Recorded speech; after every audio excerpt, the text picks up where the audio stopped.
I know that you already know this, but being perfect, trying to be perfect, is A, impossible, and B, one of the fastest roads I know to self-destruction. And yet, it is one of the major strategies we adopt in complicated childhoods, where we develop this, what Pete Walker talks about, the inner and outer critic. The inner critic criticizes ourselves and everything that we do and think and feel. And it says, we're not good enough. And the outer critic says, and guess what? None of you are good enough either.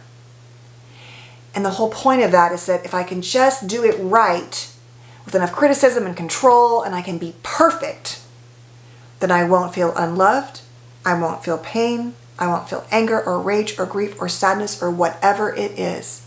And just like control, perfection is an illusion. And I have had clients be like, no, it's not. Like, there is real perfection. It's like, no. There's good and great and close to perfect for you. And that's it.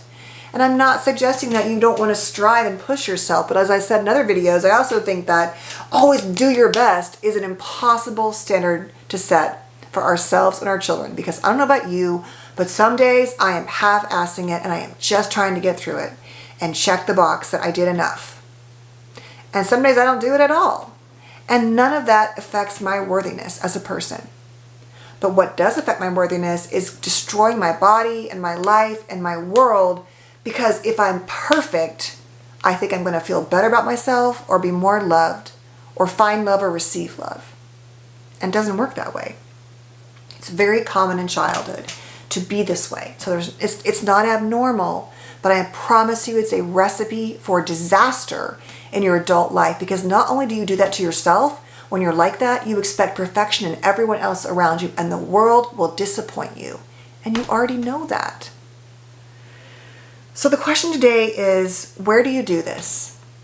Where do you overly try to perfect yourself, others, parts of your life? And where is that good for you? Like, where does it serve you? Oh, it helps me focus on this or that or achieve. And where does it hurt you? What is the price you pay for doing that? Do you shame others, push them away, make them feel not good enough, make yourself feel not good enough because it's not a possible standard? And alongside that, what are your deep beliefs about your worthiness if you're not perfect? What do you think you really believe? And what is the evidence of your life around that issue? How do you talk to yourself and treat yourself when you don't think you're being perfect or others are not? What is the impact on you and your relationships? And lastly, if you can identify like one area, one thing that you want to reduce your hyper focus of perfectionism on, what is it? Please feel free to share in the comments, because it really does help people get ideas and spark conversations. And, there's this debate about, can we just focus on good enough? But I think it's important to actually use that sometimes to say, it's not perfect, but I'm okay with it. It's good enough. Or I need to work on letting others know that they are good enough because I put too much pressure on them. This is really common as parents when we had really unsafe childhoods and we've given our kids so much more. We think, well, look at how much you have. I didn't have a chance to have good grades because I didn't have enough food or whatever. And look at all the stuff you have. Why aren't you doing better? Why aren't you trying harder? There's a place to motivate and a place to shame. And that, what I just said, is trying to motivate through shame. And really, it's about your story.